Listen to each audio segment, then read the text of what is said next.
And we continue. So today I decided to do something a bit odd, I should say. I looked at the financial value of Secret Lairs, with like math and stuff. Yeah, I know. A bit bold of me, I suppose, considering I'm a Magic player, and as we all know, math is for blockers, which is why I never block. Although that might explain why do I keep losing all the time. Oh well. But you see, I've been buying Secret Lairs for the art, for the themes, and also because my brain is somewhat smooth enough that WotC can just whisper into my ear that a new wife was hit the market. And suddenly my money is gone, just like that. Like it got exiled with a bazooka bog, just like my graveyard. That's the kind of stuff you never truly emotionally recover from. But I guess time heals all wounds, so Bill, I still hate you. How dare you bazooka bog me, you son of... And moving right past that, you see recently I've started to wonder something. No, it's not whether I have a spending problem or not. Come on, guys. I think we all know the answer to that. No, I started to wonder, why don't any of the recent Secret Lairs really have any value cards in them, and, well, does that actually even matter? And this kind of led to a follow-up thought of, do the old Secret Lairs actually hold any values? And with these thoughts in my head, I do what I usually do. I started to gather some data. And so I picked 3 Secret Lairs at random and, looked at the cards in them. What were the cards worth before the Secret Lair was printed at their cheapest? What is the cheapest version of the cards in them worth now? And what are the actual Secret Lair versions worth today? Now I obviously had to exclude any Secret Lairs that had any unique cards in them, like from the Marvel Super Drop, because it's hard to compare Storm's price to, well, anything, because there's no comparison. It's a unique card, it is what it is. I also excluded any Secret Lairs that had cards that were needed or wanted in multiples, like the Shadowborn Apostles, as those are hard to evaluate because their value is affected by much higher demand since decks that play them want multiple copies of them. And the basic lands because their value is fairly stagnant when looking at the cheapest versions, and again, it's affected by a desirability, which affects the overall price. Anyway, didn't really feel like that would be the same as comparing it to, well, the other versions of them. I also didn't take into consideration the bonus secret cards, because that's kind of a variance that I don't really want to deal with, because again, in some cases it's random, sometimes it's the same always. I just didn't really feel like that was relevant anyway, because if a Secret Lair is popular, it is most likely bought out before the seed and bonus card is even released, so it really doesn't matter in this case, in my opinion.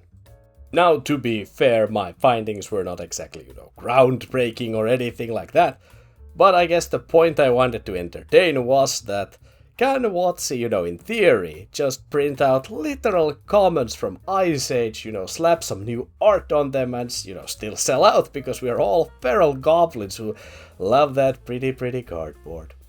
Oh yeah. But anyway, let's get this show on the road, and the Secret Lairs that the RNG machine picked were featuring Deathburger, City Styles 2, Dressed to Kill, and Nature is Adorable. I've never heard of the last one, so let's get this started, I suppose. Oh boy. So starting with featuring Deathburger, first sold July 28, 2025, with the original selling value from the Secret Lair shop that was $30 for the non-foil and $60 for the foil version. Now, from what I remember, this Lair was printed as a precon upgrade for the Edge of Eternity's counterintelligence precon, but I could be wrong about that. And it features cards such as Aethersworn Canonist, which is a good, though somewhat unpopular card in artifact decks and sees minimal play outside of Commander. A Goblin Engineer, which sees play in Commander and pretty much nowhere else. Dance of the Mans, which again sees no play outside of Commander. Arcbound Ravager, a somewhat of an infamous card from its time in Standard, and it sees play in affinity decks, if those can exist in the power creep meta that is. I'm pretty sure affinity hasn't really seen that much play since 2015, but could be wrong about that as well. Now, to be fair, I'm talking about modern affinity, so I have no idea about the other format. You know what, I'm gonna look this up real quick. So, according to my very brief research on the subject, it has actually, Modern Affinity has, seen some good results. It doesn't play Arcbound Ravager, but I guess, is that something? No clue. Well, at least it sees some commander play, I suppose. And last but not least, we had Foundry Inspector. Actually, it just might be the least. Oh well. It's a great commander card. That's about it, though it doesn't really see play anywhere else. Now, unfortunately, none of these cards have any financial value. Looking at this somewhat crude financial breakdown that I did, when printed, this Second Lair wasn't worth its price. And looking at the card values, now the value of the cards that have been printed in here, it has barely been affected, like they're more or less the same. The Secret Lair single values more or less make up the value of the lair, which, that's kind of nice. But unfortunately, even if the Secret Lair were to be printed like today, it would still be a failure in a sense when looking at the card's price at their cheapest at the moment. So it's kind of a failure still from a financial perspective. Well, but at least the prices are somewhat evenly distributed. Oh well. But moving on, the second Secret Lair, City Styles 2, Dressed to Kill. It was first sold in February 10, 2025, for the price of $30 for the non-foil and $40 for the foil. This lair was a sequel to one of the most popular Secret Lairs, City Styles. And it was also one of the more popular Secret Lairs that was printed, so that sounds nice. The cards included in the lair were Karmic Guide, which is pretty much only commander play. Ninja of the Deep Powers, which is some fringe commander play, but it's also great in Pauper. Or so I hear. I barely play the format. Captain Sisei, another commander card. Selvala, Explorer Returned, which, you guessed it, another commander card. And of course Veyran, Voice of Duality, which, as we all know, sees some heavy play in Standard.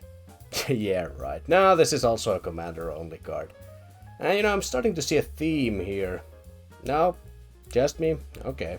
So once again, looking at the raw financial breakdown I did on the cards, the non-foil version was around the value, maybe a little less than the Secret Lair's value, but the foil was worth way more, like, ooh boy. Though this was because Ninja of the Deep Powers and Selvala only had a single foil printing before this lair, and looking at the current value, the cards that have been printed in here have gone down a lot.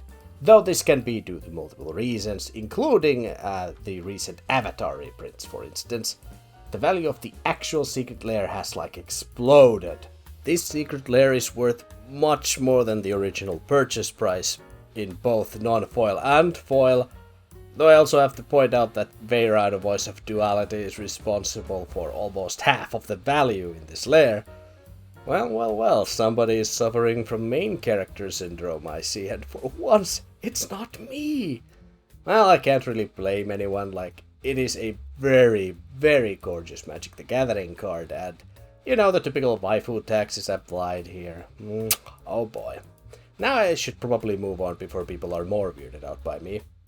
I'm just kidding, I don't care. And lastly, looking at the Nature is Adorable, first sold April 24, 2023, with the original value of $30 for non-foil and $40 for foil, which is the standard issue, I should say. This Secret Lair featured some... cute? Sure, let's go with that. Woodland critters or something. Okay, seriously guys, is it just me or are these little things kinda creepy? Nope, just me. Seriously, I think this might be the creepiest secret...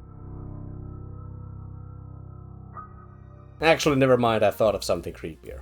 The cards included were Joraga, Tree Speaker, which is some play in Elf Ball decks in Commander, Nature's Will, an enchantment that sees some play in Big Mana Commander decks, Ulvenwool Tracker that sees, Commander play in some fight decks, and of course Yeva, Nature's Herald, which, once again, sees only Commander play. Nope, call me crazy, but I think WotC seems to print a lot of cards for Commander. Maybe somebody should look into this. And bringing back the kind of crude financial breakdown here, the original value for the lair didn't quite make it for the non-foil, but the foil version was insanely high. Mostly due to the fact that many of the cards once again only had one foil printing before this layer. As we look into the current foil value, it too would barely be worth it, as the biggest card Nature's Will has seen another printing in Wilds of Eldraine special sheet, which, as we all know, means that it now has 6 or 10 versions of it. Oh, jeez. Actually, this is a good thing, so I guess I should be more positive. Oh, jeez! I should edit this out. I won't. And the current value of the Lair cards is barely there as far as the single cards are concerned. So, what does any of this really mean? Well, let's not forget that this is a small sample size. I mean, just this year we've had 80 Secret Lairs. Oh, really? 80? Damn. Is this healthy? Probably not. To be fair, Secret Lairs kinda pop out anyway. Like, you blink, one appears. You sneeze, two have appeared. You go for a lunch and, hey, you've missed 4. You have to be like me, a hawk that never misses any. Hey, where did that come from? Anyway, in my opinion, basically the value of the Secret Lair is more tied to the art of the reprint rather than the actual card. Which to me is a bit tilting, as this means that WotC can ultimately keep printing the worst imaginable cards that don't need a reprint, and they're still gonna sell for a lot. So they get to keep their reprint equity for their, their precious loot boxes, and the financial value of the Secret Lairs can be justified with this kind of a loose NFT type of bullshit. No, like really, Foundry Inspector, a literal 20-cent common, and a Secret Lair version? Hey, look at this, it's now a precious collectible that's worth like $6 to $15, like, oh Jesus. And no, there isn't anything wrong with this per se, but with this logic you can keep justifying that it is fine to print, just bulk into Secret Lairs, because the cards you get make up for the value of the lair, even if they are bulk, because they're collectibles first, which, fair I suppose, but I do still disagree with this sentiment, because to me this is a card game first, and I want to take any reprint opportunity there is to get more cards that are way too expensive for, pieces of cardboard into the hands of the players. And it honestly does feel bad to see that they seem to decrease the value of the cards reprinted with each Secret Lair, just because they can.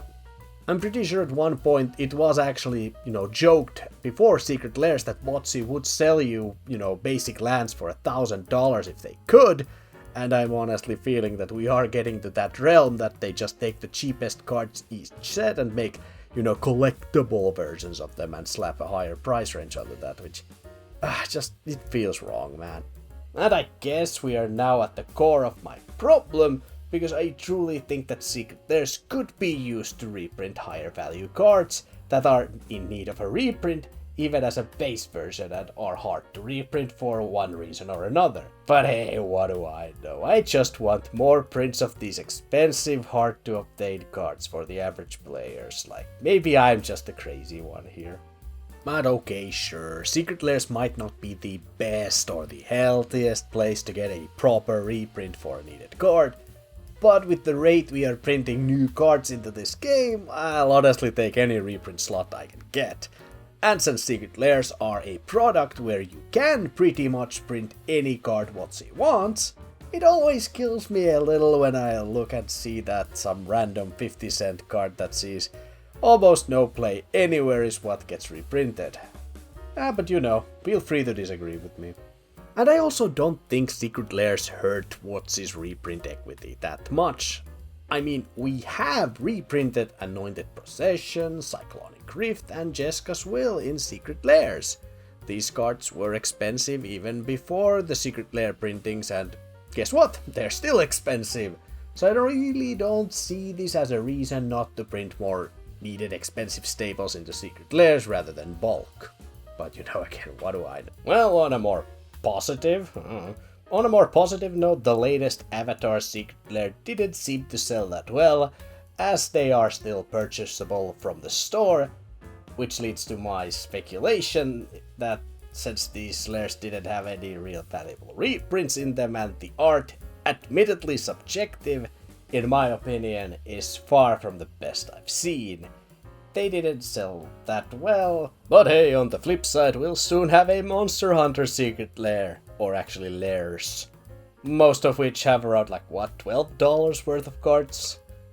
But you know, the art is at least gorgeous.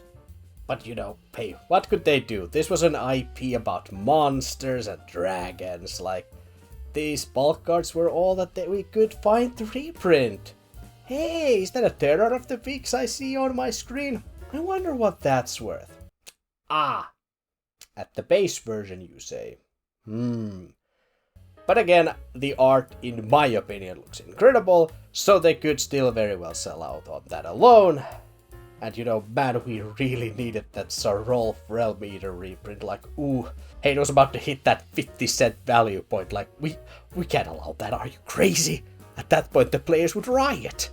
But I guess time will tell. Maybe there are bigger problems with the game that could and should be fixed rather than this, but from my point of view, I believe that this problem shouldn't even be a problem. And it should be like relatively easy to fix. Like, let's be real. Printing a Terror of the Peaks costs exactly as much as Sarolf or whatever. And as I've said before, it doesn't really hurt the reprint equity in my opinion that much. But you know, whatever. Feel free to disagree with what I've said. I just want more reprints of cards that are expensive. And I think selling $12 of bulk for $30, even with, you know, special arts and whatnot, it just seems like such a waste of a cool art and a product slots. Anyway, thank you so much for watching, and I'll see you later on to the next one.